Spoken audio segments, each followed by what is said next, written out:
Coach will be joining us in a matter of moments. Chase Goodbread, a packed house here that will tell us when the man himself walks into the building. But we were saying before, your first time, but not your first time for Alabama football. I'm sure you're excited to be back and covering another season in Tuscaloosa. Yeah, 9 years away from the Alabama beat in one form or another, so definitely good to be back. Before this coming season, the last season that I covered was 2012, so it's been a while. Still had a connection, though, because you've been covering the National Football League, and there are former Right. Crimson Tide players all over the place. No doubt. The rate at which they go from Alabama to the NFL is unbelievable. I had a chance in working for NFL.com for 9 years in that interim there to write some stories about Calvin Ridley and some of the best that have come through, Quinnen Williams and others, and it was a great experience getting to know those guys. Amazing, and you've seen it. You remember prior to Coach's arrival some tough years where Alabama didn't even have a player drafted. Now to go from that to what has been a historic run, not just here at Alabama, but as you mentioned, with covering the NFL, the players they've sent to the league as well. It's become really the program standard in terms of numbers going into the NFL. There have been some years where maybe another school has gotten a couple more in, but by and large, Alabama puts as many or more than anybody out there every year. They do indeed, and your timing is very, very good, and no surprise from the reaction. As good as your answer was, that was not. But who's just put the headset on. Coach Saban, welcome. Great to see you. How you doing? Good to be here. How's everybody doing out there? Great. I think they're ready to go, Coach. Yeah, well, me too. I would assume so. 16th first week, I should say, at the University of Alabama. For you, does anything ever change in terms of how a season feels or at this time of year? Or is it always the same? Well, the preparation is the same, but I guess, you have to enjoy sort of the chase as much as you enjoy the catch, so that's what I've always enjoyed. I've enjoyed the process of getting the team ready, whether it's off season, spring practice, summer conditioning, fall camp, and now you see what you've been able to build, with how they've improved, how you've developed guys on your team. Because, it's really what they've worked for, ever since last January when we lost a game, is the opportunity to, create an identity for this season and, see what this team can accomplish, see, how we come together as a group. And the season is really in our hands, to determine how it goes, how good or how bad we do. It's based on what you want and what you're willing to do to get it. So it's... And I like this team, I really do. We've got a little more maturity on the team, I think. We've got good guys on the team. They work hard. They've got a really good attitude. We got really good leadership.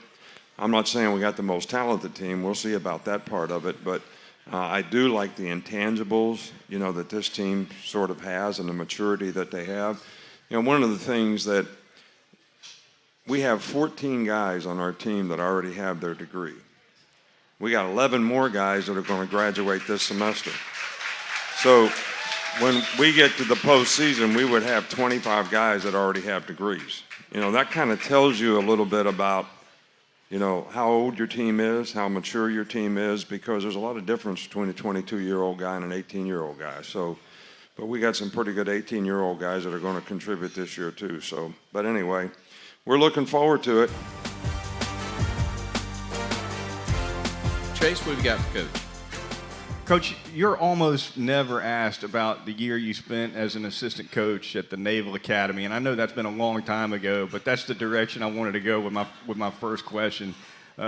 Being that you're a coach that's big on accountability and discipline for players, I was wondering if the players that you encountered at the Naval Academy, just by the nature of being Service Academy kids, were some of the most disciplined that you ever came across. Yeah, it's kind of interesting that you would ask that question. I just gave a lecture on insubordination this week to some of our players. They didn't quite understand the concept that, when you know what you're supposed to do, and I used the military as an example, and actually learned a lot of that at the Naval Academy. in terms of seeing what those guys had to go through. And some of it, I asked the commandant one day, I said, why are you making these guys eat off the square? Why do you make them do some of these little things? And, he said, well, when they're flying over, I think it was Libya or someplace at that time, this was back in the 80s, and we tell them not to shoot unless they get shot at, you got to make damn sure that's what they do. All right, so, and I kind of tell the players that story, and I say, when you know something that you're supposed to do, and you don't do it, that's considered insubordination to your organization. It doesn't matter what organization you're in. So, and if we allow that and we tolerate that, we'll have one insubordination today, we'll have 3 tomorrow, we'll have 10 the next day, then we'll have chaos. So, kind of interesting that you asked that question. I just had that lecture fresh in mind. Coach, I'm a temp. Chase is here for the first time. But there is a mainstay for this show that is with us. I know you're not surprised that as we go to the Yellowhammer Brewing Company hotline for the first time, that Pee Wee from Grand Bay would be the first caller out of the gate. Pee Wee, what's up? Coach, how are you doing, sir? I'm doing good, Pee Wee. How are you? I'm doing well, Coach. I wanted to ask you, if you would, just to talk about Coach Wolford a little bit and all the experience that he has had under his belt, including, I believe, his 5 years of head coaching experience, and everything that he brings to this program and how the players have responded to him. Yeah, well, we're really excited to have him. I mean, he's been a great addition to our staff. Players love him. He's got great relationships with the players. His energy and enthusiasm has really been helpful to the entire offensive staff. His input is fantastic in terms of we have more diversity in the running game. I think our players have a better understanding of pass protections and what we need to do to get people blocked up front. And I think it's created a lot of confidence in the offensive line and the all-offensive team. He's done a fantastic job. I know Bill feels a lot more comfortable with the input that we've had from him from a formation standpoint, how we're going to run the ball, different, not just running zone plays all the time, but have some different ways to run it, have some play-action passes that go with it. So all the new coaches that we have, I know you asked about Coach Wolford, but each and every one of them have brought a real positive, has been a real positive addition to our staff in their own way. They all have more energy and enthusiasm, and I think the players really, like that, relate well to it, and respond well to it. So, and I'm really pleased with the progress that we made with our offensive line. I like both tackles that we have. We got some inexperienced guys inside with the centers and guards. So I'm looking for, better things up front.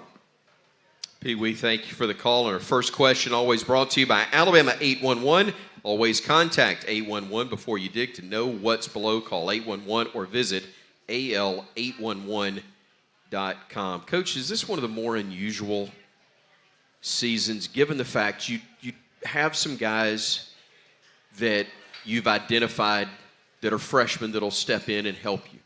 And I know that moves along as the season goes on. They show you different things that allow them to earn the opportunity to get on the field.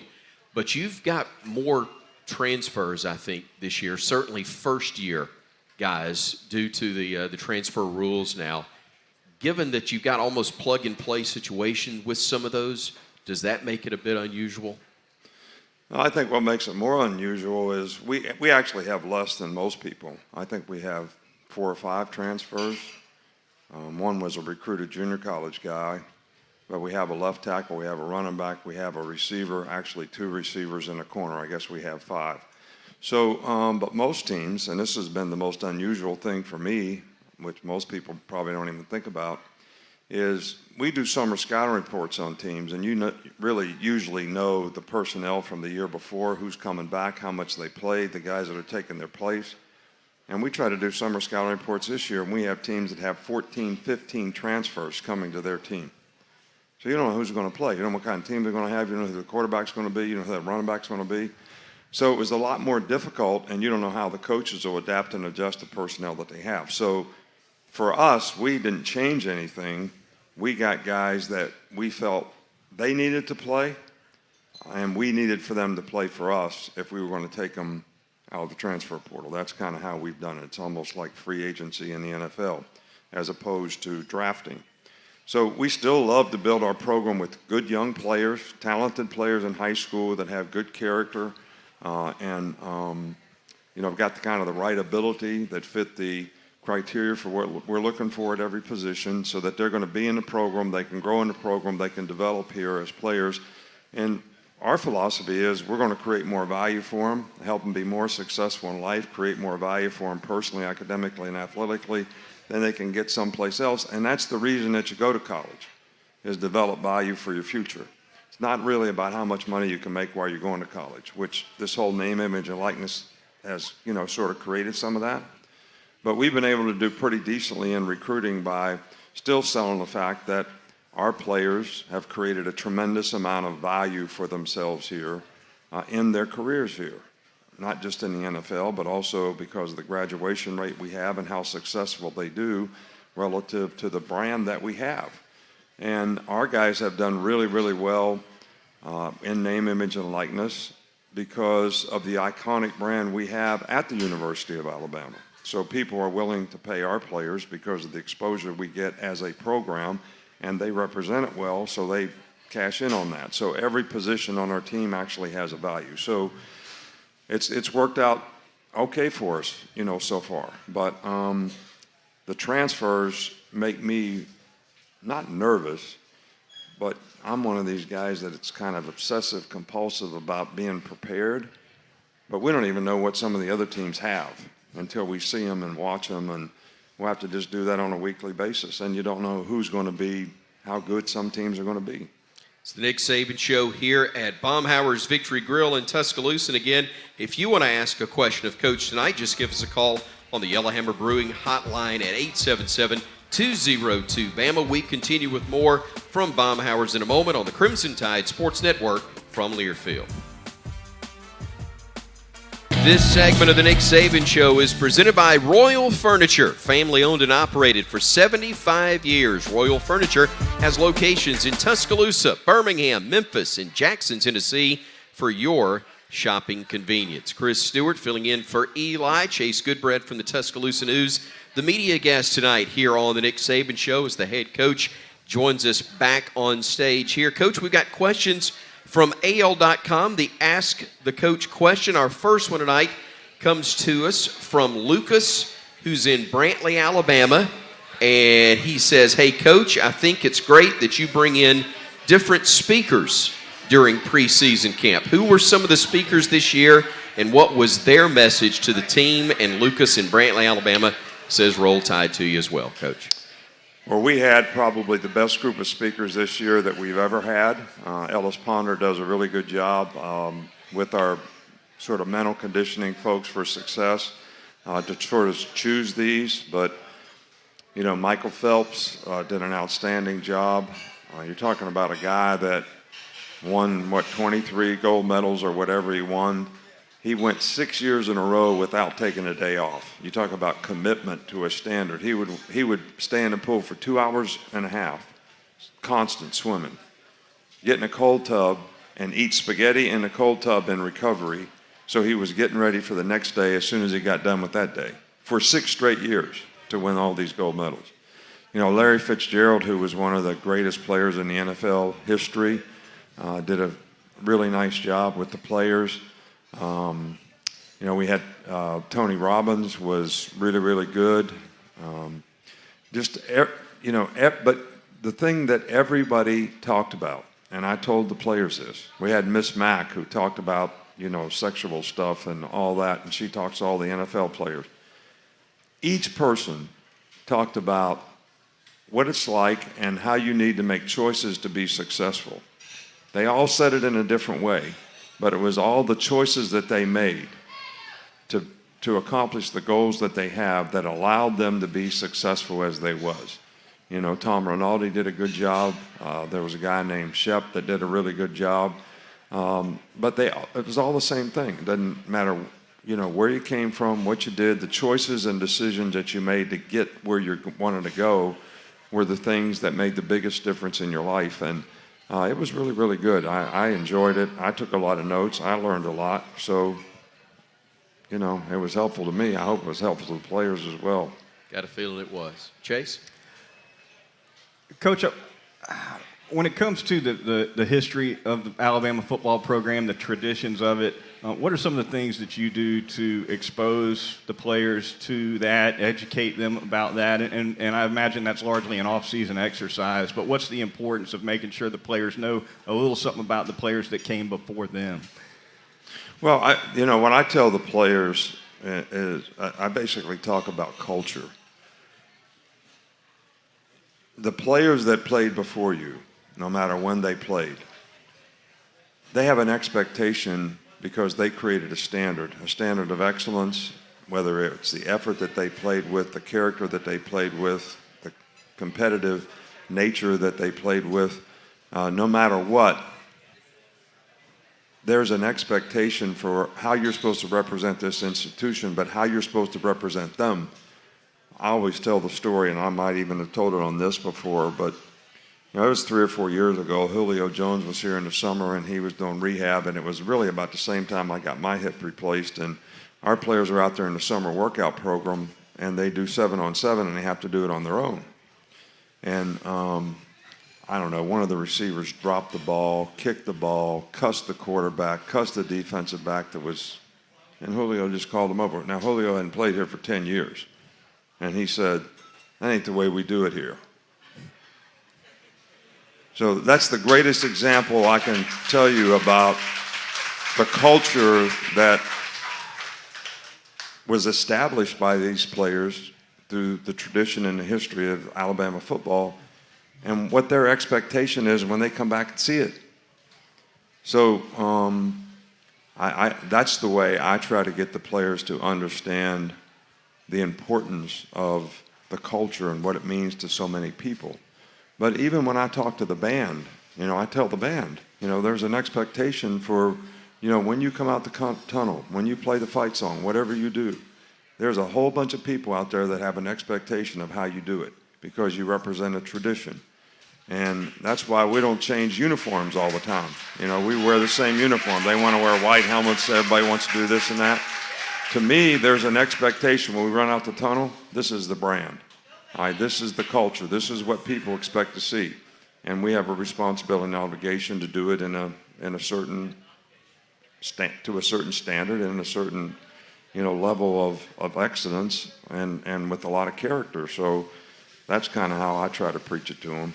You mentioned Julio, and Coach, to me that just seems like a prime example of what the former players mean to the program. When I was working as the sideline reporter on the network, every time you turn around, there was a former player there. Anytime they got an off week in the NFL or had an opportunity, whether they were NFL players or not, they wanted to come back, wanted to be a part of it, but they wouldn't be there if they weren't given that opportunity by you, I know.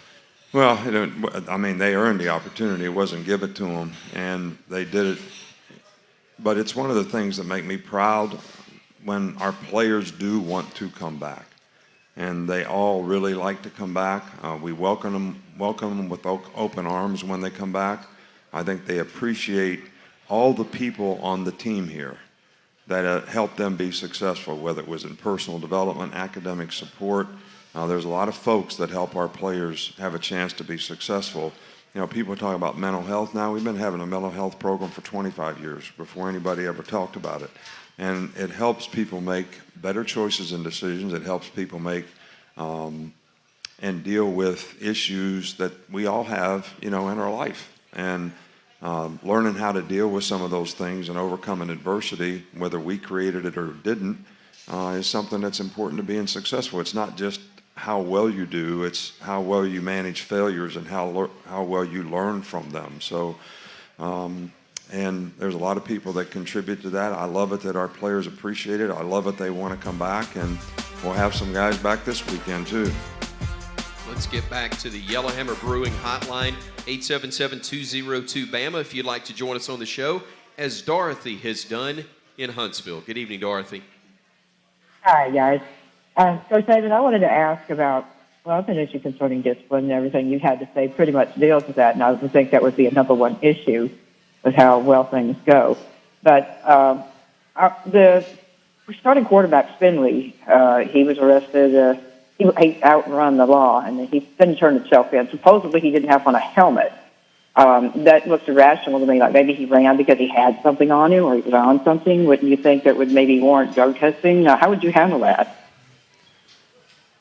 I think she's referencing an issue at another school, Coach. Which was?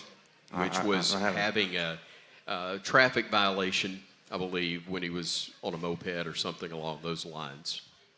I guess basically, if you could just talk about how you do handle issues that do involve law enforcement. While they may seem minor, they could be obviously something bigger than that. Well, I think each and every issue has to be handled on an individual basis. I think that obviously when players put other people in jeopardy and put them in harm's way, like, you've heard me talk about guys getting DUIs before. When you decide to drive and you're drinking, you're not only putting yourself at risk, you're putting a lot of other people at risk too. So the severity of something like that is a lot more,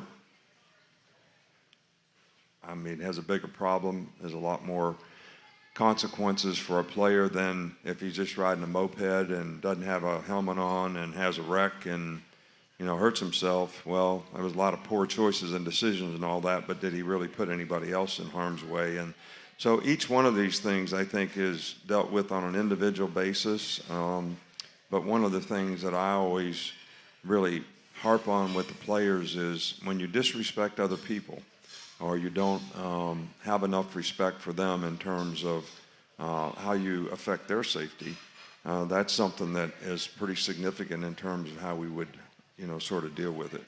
Back to the phones, back to Huntsville, and Nathan is next up. Hello, Nathan. You're on with Coach. Hey, Coach. You mentioned the new staff and creating new run opportunities besides zone run.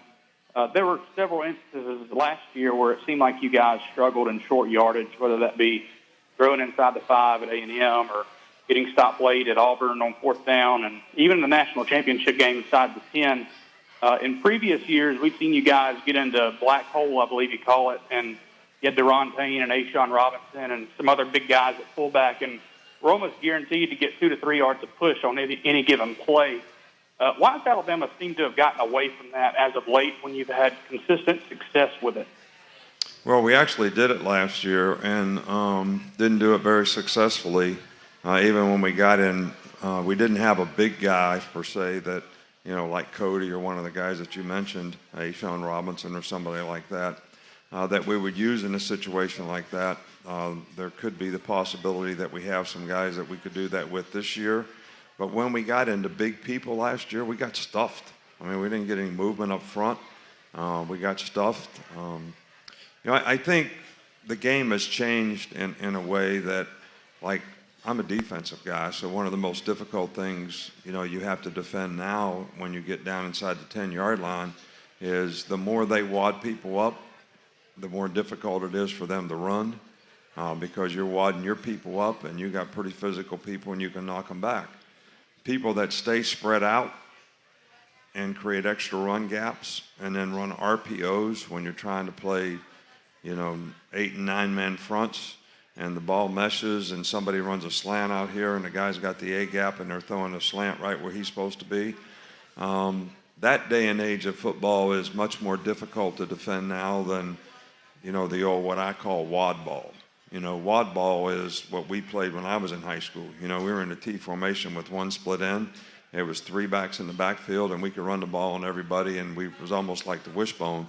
And that's great offense, but spreading people out, really make it more difficult to defend, especially the kind of athletes we have on the field right now. But you probably will see some form of big people, maybe not in this game, but maybe in the future.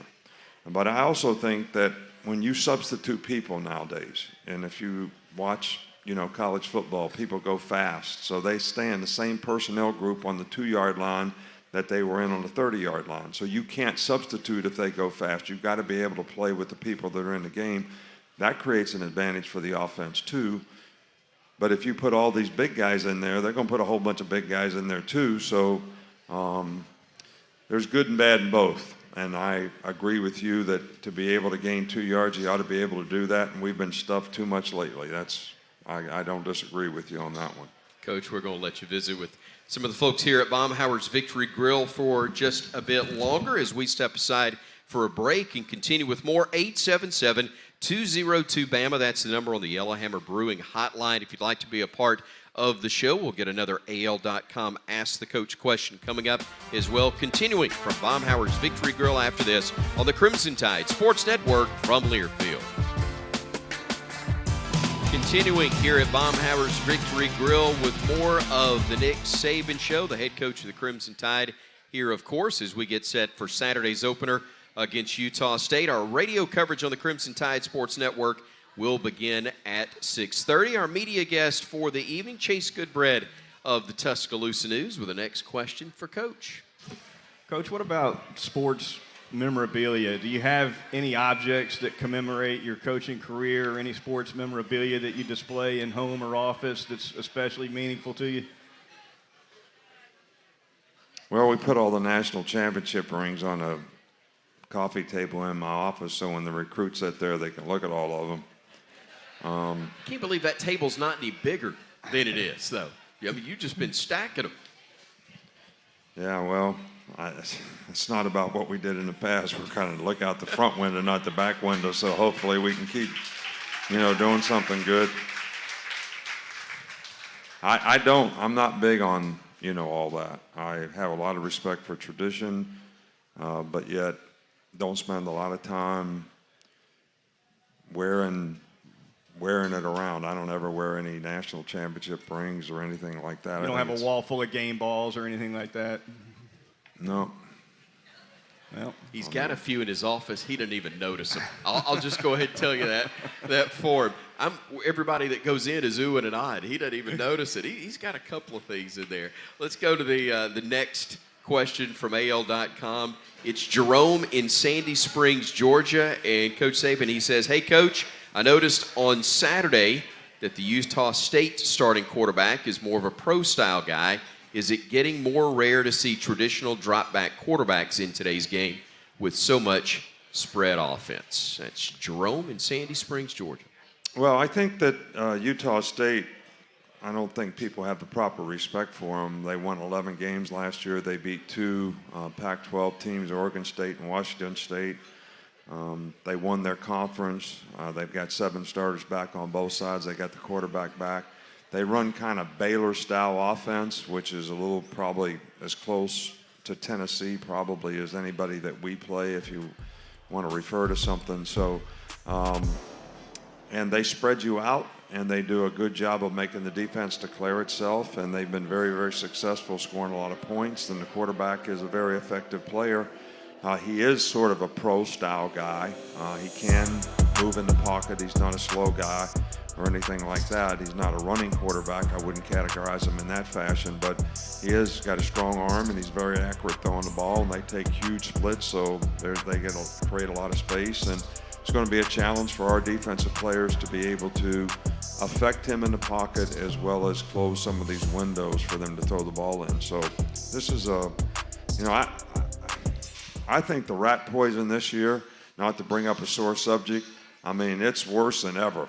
I mean, I've had more people ask me, how are we going to do against Texas this week, than how are we going to do against Utah State. I mean, I'm like, we don't play Texas this week. So I'm like, what are you thinking about? And then I go to church on Sunday, and the sermon is, he who exalts himself will be humbled. He who humbles himself will be exalted. So it's almost like if you just put rat poison in that same thing, it almost fits perfectly. It's crazy. It's one of the more modern translations where you find rat poison in there, right? A little bit newer. Coach, let's go to Scottsboro. Bart is next up on the show. Hello, Bart. Hey, guys. I just wanted to say thank you for taking my call. Okay, Bart. Roll Tide, Coach. Roll Tide, buddy. How are you? I'm good. Roll Tide against Utah State. My question is, Coach, How many teams do you think should be in the playoffs? I'd say 8. You know, the 8 best records, but Okay, do you well, think 8 would be good? I was never a guy that was for expanding the playoffs in years past, because I was the first to say when we started the playoffs that the playoffs and bowl games would not coexist. And being an old traditionalist, I thought bowl games were one of the most significant, enjoyable things for lots of college players, lots of college fans, because it was different than everything else. You didn't have to win the championship, whether it's in high school or the NFL, to be able to enjoy yourself and be rewarded for having a good season. So I always sort of wanted to protect the bowl games. Well, now that we have playoffs, nobody talks about anything except the playoffs. So we have a 4-team playoff. Nobody gives a hoot about any bowl games anywhere. Nobody talks about them. All anybody talks about is who's getting in the playoffs and where they're playing and all that. So I'm actually for expanding the playoffs. I don't even think players. Going to the Sugar Bowl. When I was at LSU, we went to the Sugar Bowl the second or third year I was there. I forget which one. And it was like the biggest thing that ever happened in your life to be able to go to the Sugar Bowl. Now we got players that opt out of playing in the Sugar Bowl. This is just in the last 15 years. So because they're not in the playoffs. So if that's the case, I'm for having a 12-team playoff as long as we don't make the players play too many games. So you'd end up with 8 teams having, some teams have a bye week and some teams not. So the top 4 teams would have a bye week. The rest of the 8 teams would play. And you'd end up with 8, and then you'd go through and have the playoffs. We've had several teams here play 15 games. That's a lot of games to play. So if you keep championship games like the SEC championship game and all that, and then make players play all these playoff games, it's probably not going to be good. But I'd also use the bowl games to play these games, so that all the games that would be played would actually be bowl affiliation, so you would keep the whole bowl system alive. And there would be, if we think, like right now when they're doing the ESPN thing all of November, like who's getting in the playoffs, and everybody's interested in 10 teams, if we had 12 teams going to get in the playoffs, you'd have 50 teams that they'd be talking about who have a chance to get in the playoffs. So the more parity that you have, the more competitive balance in any league, the more fan interest and all those things that are, it's good for the game. I mean, that's why they have a salary cap in the NFL. That's why every professional venue has some kind of something that creates a balance of competition. Because ideally in the NFL, if they could have everybody after 16 weeks be 8-8, they would think that was the best thing since sliced bread as a league. Because every team would still have a chance to get in the playoffs, so all the fans would be excited, everybody would be playing, everybody would be excited. So I think the more we can create that in college football is probably a good thing. But one of the things that name, image, and likenesses possibly can create is, and this is my first concern about it, is can we maintain a competitive balance in college athletics, because the haves are going to get better and the have-nots are going to get worse. So there's going to be less good games. Now, we're one of the haves, so I'm not trying to worry our folks out there, but I'm just saying it's going to make it worse. So my biggest concern about, I want players to make money. I'm excited that they have an opportunity to do it. They've always been allowed to work. They should be able to use their name, image, and likeness to make money. I'm not against that. But I'm saying there's got to be some guardrails that create some kind of competitive balance so that we don't get, this huge discrepancy in the good teams and the bad teams, because then fans won't be interested in the games. You won't have very many good games. Coach, let's sneak in one more call real quick. Josh from Chatsworth, Georgia, going to be our last caller on the Yellowhammer Brewing Hotline. Go ahead, Hey, Josh. Coach. I appreciate what you've done. I've been a fan and follower since you arrived in Tuscaloosa. A lot of great memories growing up. But I want to ask you, what do you feel that Bryce and Will and Jordan, the role that they have taken on leadership, not from last season, but growing from what I've been able to follow, how do you feel that they have advanced to prepare better for this year and take on that leadership role on and off the field? Okay, well, I think if I heard you correctly, because it's very difficult sound-wise, is you're asking Bryce, Will, Jordan Battle, Henry's a really good leader as well. If those guys have had an impact, is that? How has it changed, Coach, from last year? Even though they were great leaders last year, how have they improved in that regard for this year? Well, I would say that they learned how to be leaders last year. I think there's a difference they were great players last year, but to start the year, they were young players.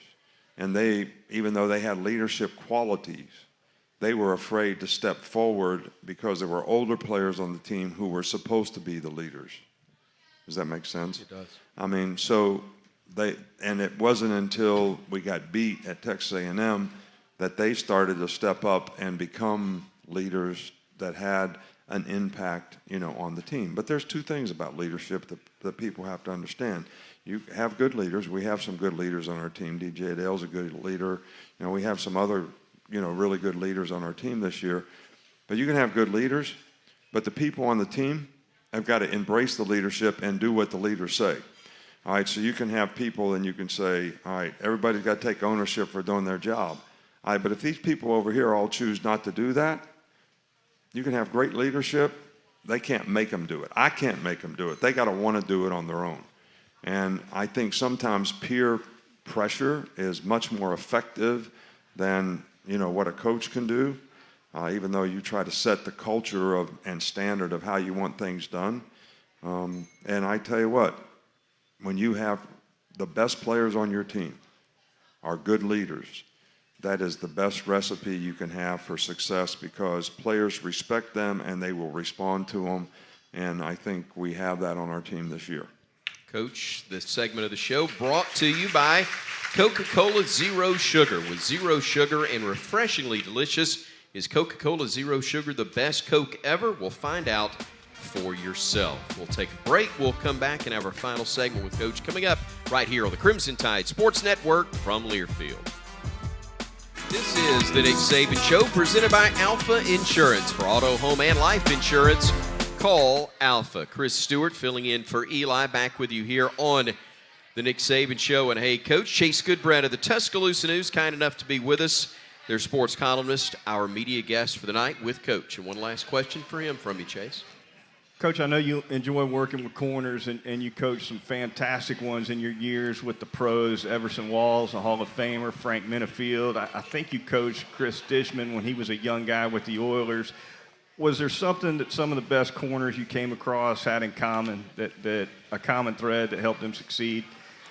Well, I think one of the most important things when you're playing corners is you're probably going to have 5 plays in a game that you have to make. But you have to be able to stay focused to play the right technique and do the right thing for 70 plays. But only 5 of those plays are ever going to have any real consequence. But most of those 5 plays are going to have a significant consequence because they'll end up being big plays if you don't do it correctly. But you got to do it correctly 70 times to get the 5 plays right. So I think that your ability to stay focused and pay attention to detail, do the little things right, and with all people, people say do the little things right all the time, but the little things are the easiest things to not do right. Not pay attention to detail. Don't do the little things right, and then you create issues and problems. And then the second thing is, how do you respond when you get beat? Because if you play that position, you're going to get beat. So how do you respond? Can you play the next play? Is that going to, have an impact and effect on you for the entire rest of the game? So I think those 2 things are probably the thing that's the most important thing. Coach, how special is this time of the year still for you as you get ready 2 days away from the start of another season as a coach? I know it was special as a player, but coaching for quite a while now as well. Well, I love it, and I love what I said before. You like the chase just as much as you love getting ready for it. But there comes a time when you want to see if all that work and all that preparation and all the things that you tried to do to help guys be better how it's going to all come together and how it's going to come to fruition, and how they're going to go out there and play, and you see where you are, and then you try to take the next step. So I'm as excited as ever, about doing it. I think first games, you always worry about, did we not cover something? Is there something going to come up in the game that we didn't really cover? So you worry a little bit about that, but I've always worried about that. I feel better about that now because I think we're a little more organized. Each year we get a little more organized. You learn what you didn't do the last year, and you make sure you do it the next year. So, it all kind of works out that way.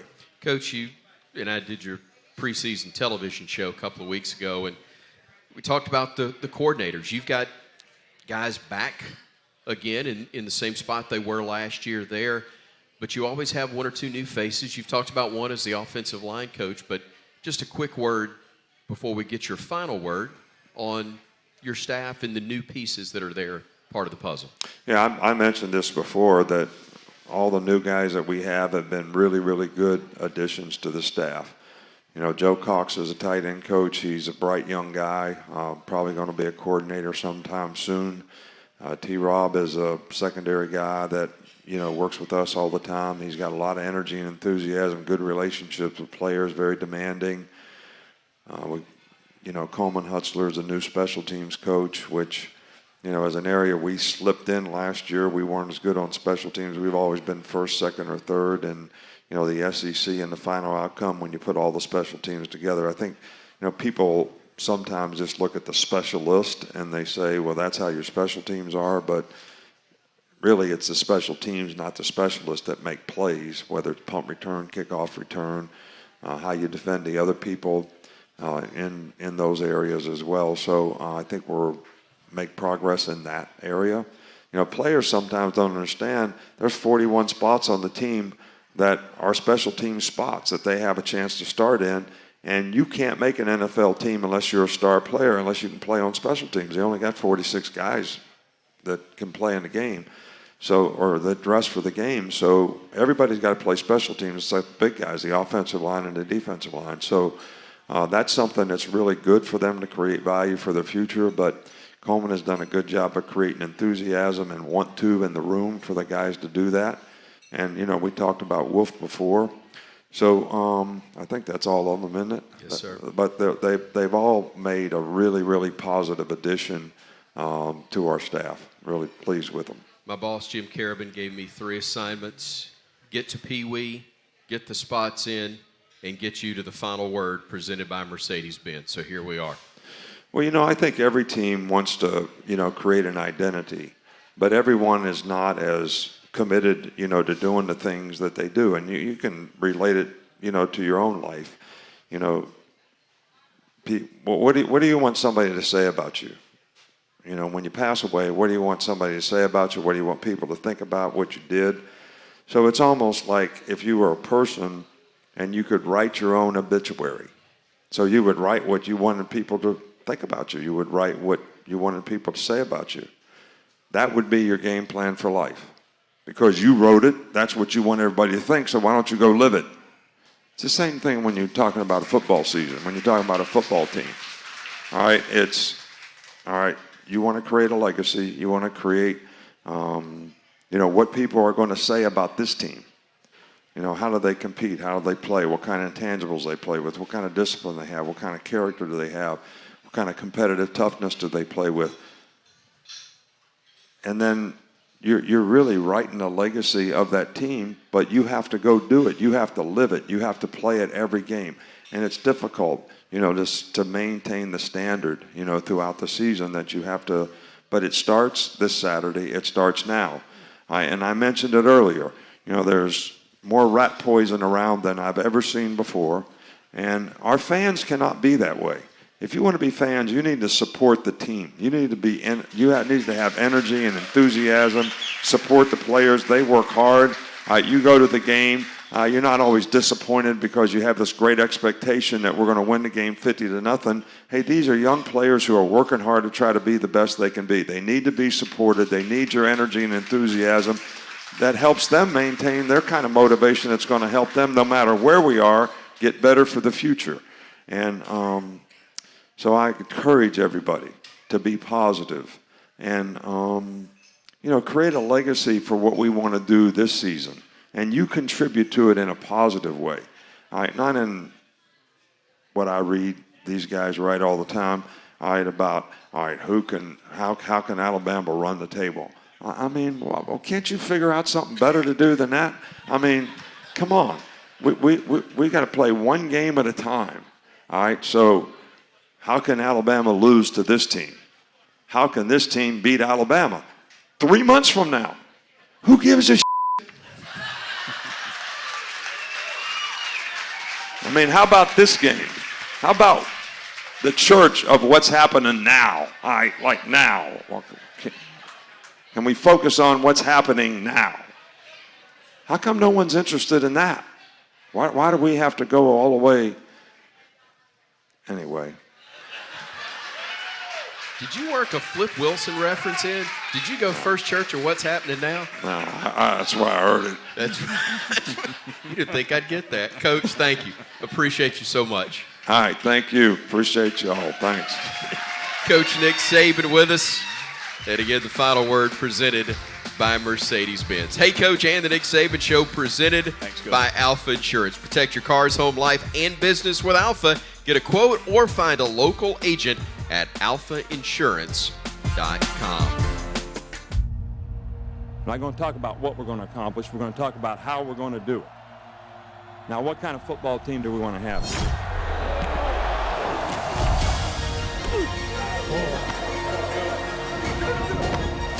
It takes a mindset if you're going to play for 60 minutes in the game, regardless of what the scoreboard says. Throws the fade route, near side end zone, got it off, touchdown